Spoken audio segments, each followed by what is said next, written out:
Today is Tuesday, the week just before Yom Kippur. This coming Shabbat Haba Aleinu Letova.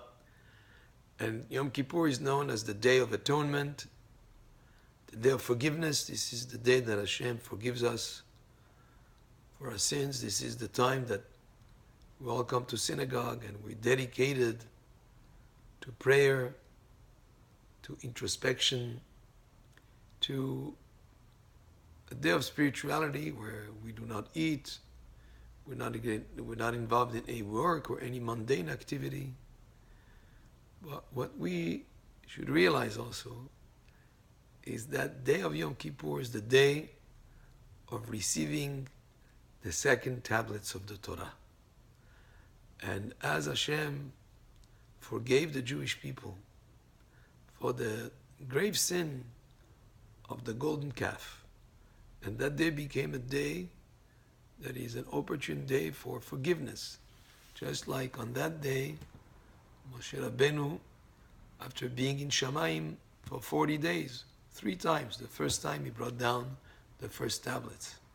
When he came down, he saw them worshipping the golden calf. And then he had to go back up for another 40 days a second time. And again, 40 days a third time, when he went up on the 1st of Elul, and then came back down on the 10th of Tishrei, which is Yom Kippur, and he brought with him the second tablets of the Torah. So in essence, this day of Yom Kippur, which is a day of forgiveness and atonement, is also, in a way, a day of receiving the Torah and a day of committing ourselves to what the Torah stands for, as we receive the Torah the second time with the second Luchot. There is a difference between the first Luchot and the second Luchot. There is a midrash that is brought in the Gemara that when Moshe Rabbeinu was in Shamayim, he saw crowns being put on the letters, and he didn't understand what are these crowns. And he was told there would be a rabbi who would be Doresh Tile Tilim Shel Halachot Al Kutzo Shel Yod. There will be a rabbi who will be able to expound on even the small little crown on the Yud, mounds and mounds of halachot. He was shown what that rabbi was. That was Rabbi Akiva. And Rabbi Akiva was Doresh. And in that vision that Moshe Rabbeinu saw, he could not relate to what Rabbi Akiva was saying. So he was concerned, because Rabbi Akiva was learning the Torah in a way of explanations and commentary and drashot, and Moshe Rabbeinu receiving the Torah, the first tablets, was a kind of a, like if you wish, like a telepathy, where you don't need so many words, you don't need so much explanation. It was a direct download. That was the first Luchot.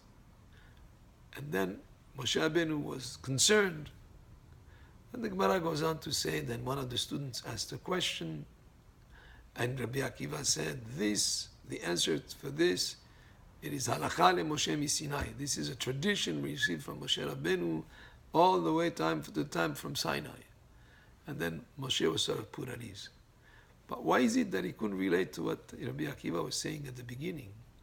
Because Rabbi Akiva's approach to the learning of Torah is the way of these Luchot Hashniim, the second tablets. The second tablets that were received, Moshe was told, Pesol lecha, carve for yourself. What is carve for yourself? Invest effort, apply yourself.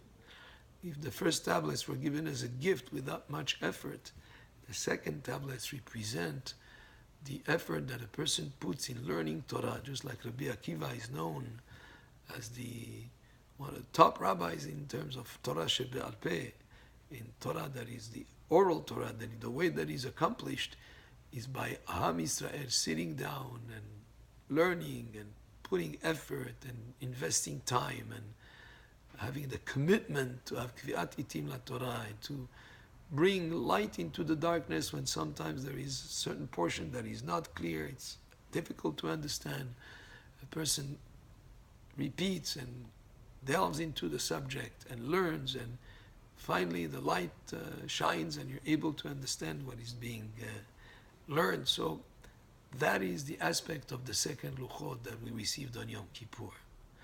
So as we think about the forgiveness and atonement, let us also think about a commitment to learning Torah, just like we received on the day of Yom Kippur, the second tablets that represent Pesol Lecha, carve for yourself, invest effort, and commit to setting aside time for learning Torah, because the Torah is fulfilled not just as it being in the Aron Kodesh or in a library, but the best way to fulfill the Torah is to take the books of Torah and to learn in them and to delve in them.